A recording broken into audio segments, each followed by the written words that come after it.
Hello guys, welcome to the next edition of the 5kp video. No longer 5kp, 7kp. I'm broadcasting from Quito, Adam speaking, and it's Tuesday 20th of April 2021. I keep changing these pictures of the cities to make this slide a little bit interesting. As I'm traveling, you can see that I'm visiting different places, and all of them have certain beauty. And I just want to share this with you. So if you noticed, yeah, that's why I'm doing this, showing you that you can live a lifestyle like this by simply trading, moving around the countries and living in those countries for a while. Those of you who have been with me for a longer period of time can see that I'm staying a bit longer in different locations, and I do that because once you become financially free or independent, you start traveling completely differently than if you have a job. You spend more time in different places. You don't rush so much. You don't need to consume your time, and I really enjoy that. So I'm sharing these pictures with you, and now I'm looking at this statue here in Quito, in very central place, close to the city center. I've never actually been there and visited it. I should go. But anyway, today we're going to be having a very interesting program. We're going to be talking about our portfolio, and I will also talk about a concept of compound interest that's going to be for people who are signed up for the Option Mindful Academy. I will also share some insights with people watching this on YouTube. I share two parts. One part goes to YouTube, and both parts go to my students, which can then watch and learn from me a bit more detailed information about handling the portfolio and so on. So before we go there and we talk about the topics and so on, of course I need to put up this disclaimer, which says that this video is purely for informational, educational purposes only. I'm not giving any trading advice, so if you guys agree with this, I'm also trading on paper here. Notice that I'm not trading the real currency here. However, the trades are very, very close to those which I do in real life, so I'm just sharing what I do, but I don't give any advice, okay? If you agree, let's move on, and I'm going to show you the agenda for today and what I mean by two parts. So we have two parts of this video.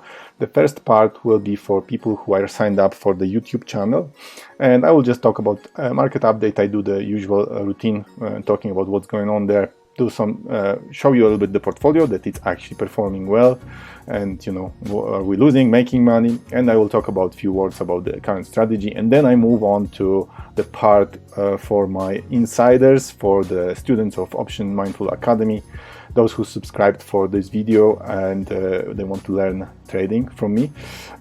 We'll do analysis of individual positions here in the portfolio. We do that usually. The power of compounding, I will discuss this concept with you, so you can also use it in practice later on as you're building your alive portfolios or play with your paper portfolios. What's the plan for the future with this portfolio? Just something related to the compounding part. I will show you a little tool. I call this time travel with thinkBack feature. This is for volatility freaks, and this is on thinkorswim platform. I'm going to show you how to use it and what you can do with it. Just very simple use case, and I think you can learn a lot about some of the positions that you might be taking or you took with respect to volatility, how it was changing when we travel back. And we'll maybe scan for new trades depending on what we see on the scanners and on the market. There may be some interesting candidates. So that's in for today. And let me just start quickly with looking at the broad market. So if I just go to the browser, actually, let me quickly change it, and I'm going to go to S&P 500. What I see here is the market has been, this is S&P 500 futures, E-minis, and you can see that it has been running in this channel, and basically like in a clockwork, it bounced off this channel line and started going back a little bit down. Today, the market is not really beaten down, it's just correcting a little bit, 0.76% down, but kind of recovering, sitting here. That doesn't seem to me like a huge weakness, just seems like it's just playing its program, and it's gonna go back down probably, and I'm not really worried about market collapsing right now. It's a second red candle after a long channel. well, people would be like, okay, this is time for the correction. This is really high time for this market to basically collapse right now very quickly, because this is something really unusual.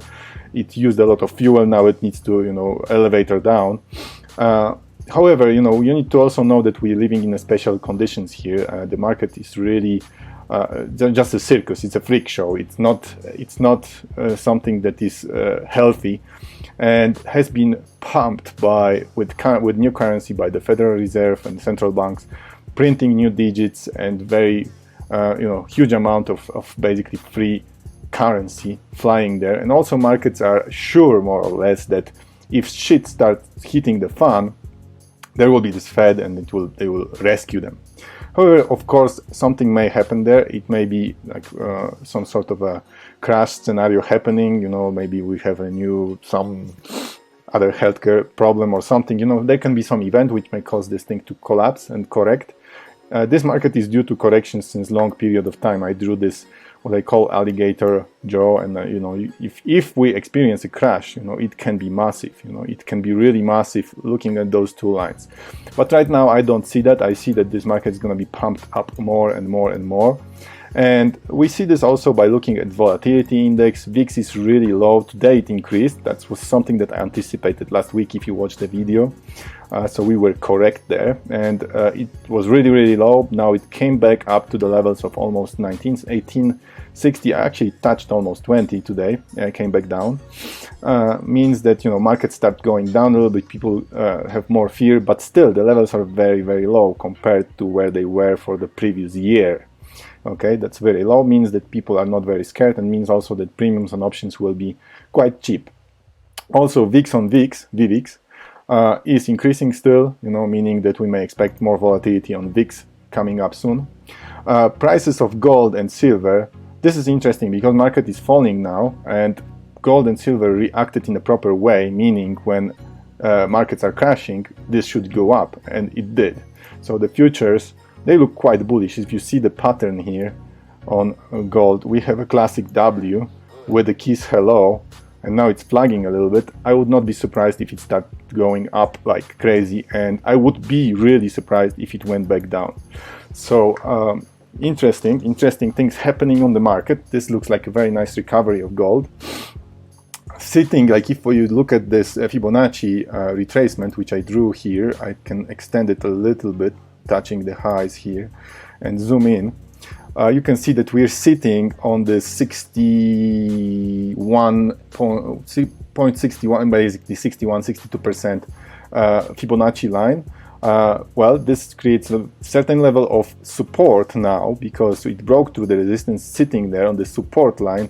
I would not be surprised if we get to the level of 1800 soon. Yeah, so that looks very cool.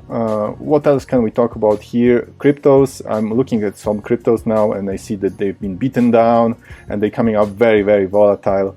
I think the biggest loser recently was Bitcoin, which I don't have on this list, and biggest winner was this crazy Dogecoin. And this reminds me of, the tulip, basically the tulip scheme that was running in a hyperinflation, basically, of tulips in Netherlands, where people were using tulips as a currency, and their value went up and down, and there were many kinds of tulips, kind of like when we have these different cryptos now.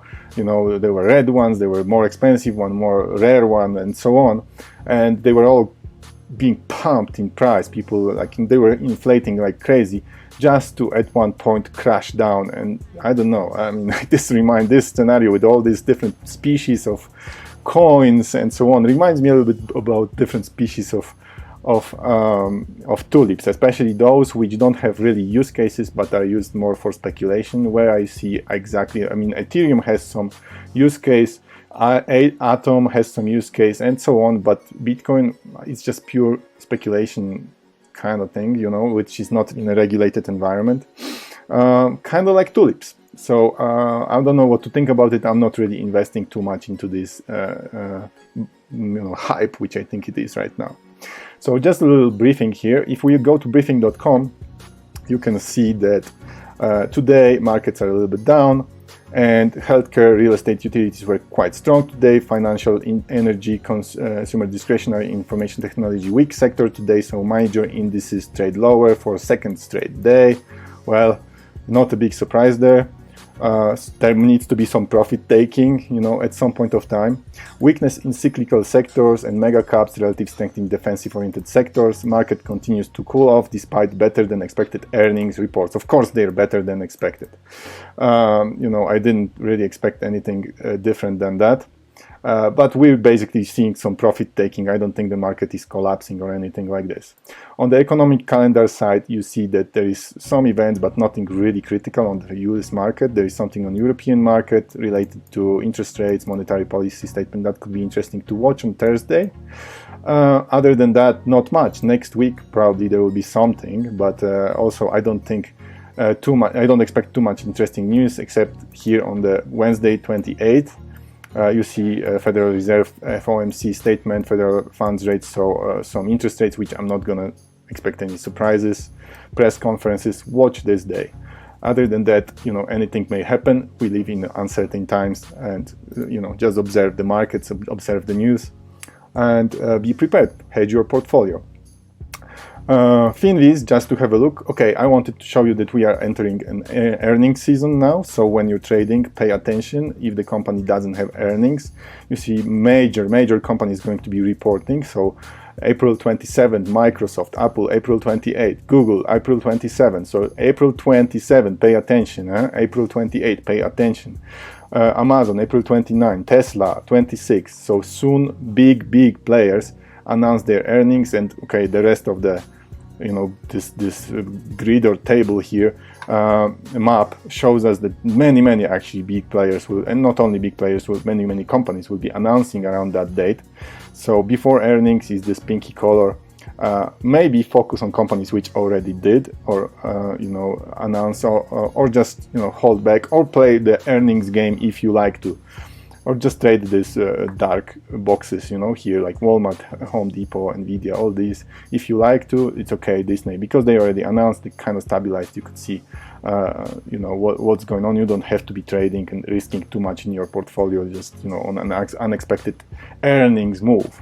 On the other hand, options are quite cheap now compared to what they were just a few months ago or a few weeks ago. So you may do some, straddles and strangles, if you like, on earnings, if you remember that strategy. So basically, which meant something like this, either going up or down. That's a risk chart which I'm trying to draw here. If the company may announce earnings, and if you're here with your price, it may go either up or down significantly, and then you may make some profits. But observe also volatility. Volatility, very important. That's why we'll be also looking at this tool from thinkorswim today. You guys who are my students, you will have an opportunity to learn something new and be able to trade more wisely, especially companies which are about to announce earnings. So that's it. And if we look at the map, 1 day performance, you can also see what's going on today, that everybody's red. Financials, healthcare is doing good today. Consumer defensive, not too bad. Beverages, real estate, and utilities. The rest is kind of beaten up, and you can see what's the most red is like financials, banking, and also semiconductors. Okay, so that's a little update here. Now I want to update you with the portfolio. So this is our portfolio here on thinkorswim simulated trading. Like I said, we are no longer 5K program, we're 7K program. This is our, basically account size, 7K.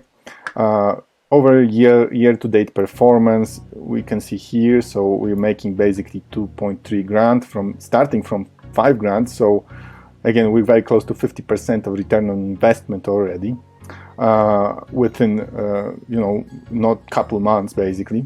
What you can see today, we are basically $100 up, and on the positions that we have currently in portfolio, we're doing also good $200 up on whatever we have here on this list. And the list is quite long now. So we have 1, 2, 3, 4, 5, 6, 7, 8, 9, 10, 11, 12, 13, 14, 15, 16, 17, 18 positions, which is quite big number. I usually recommend beginners and intermediate people to have something like 10. and if you get better, max 20, don't go too much, because you will lose focus and you will not be able to control your positions. Some of these positions are speculative trades, some of them are cash flow trades, and we also have an insurance position, which is SPY here. This is what I bought when I saw that the premiums were low, and you see actually it works today and generated some profit because SPY went down. So it's kind of hedge. You can see negative delta here, and if I bring in the groups, probably I can remove some other positions which are NA from here, from this list. Move to group NA. As I was playing with this account, I didn't update obviously NAs.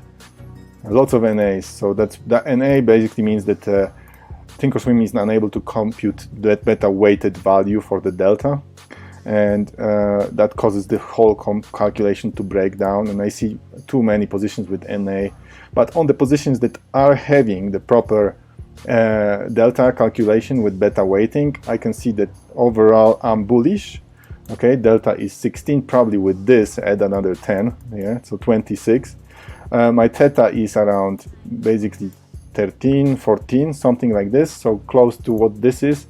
So I should probably work on building up theta on this portfolio, because it's not paying for the movements. I'm definitely more delta oriented now than theta oriented, but we're still cash flowing 13.6 bucks per day from this portfolio, which is very nice.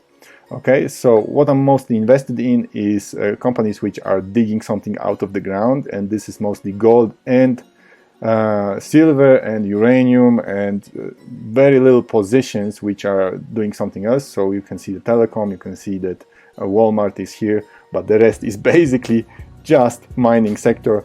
I'm really bullish gold, okay, and silver and commodities. So this is what it is. The portfolio has just been described to you. If you guys are interested in joining my program, you're very welcome. Now I will move on for the part for my students. And also, before I go there, I would like to invite you and my students to join my Instagram page, which is here, Option Mindful. Looking for some more followers there. Also go to YouTube channel, subscribe if you're not subscribed yet.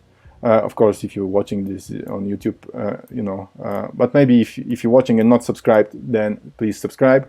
And on Twitter, I'm tweeting quite a bit, building up this page also, and I'm also having really interesting list of people that I follow and companies that I follow, so you may steal that and please follow me too. So that's what I wanted to say, and now I'm gonna move on to the part for my students.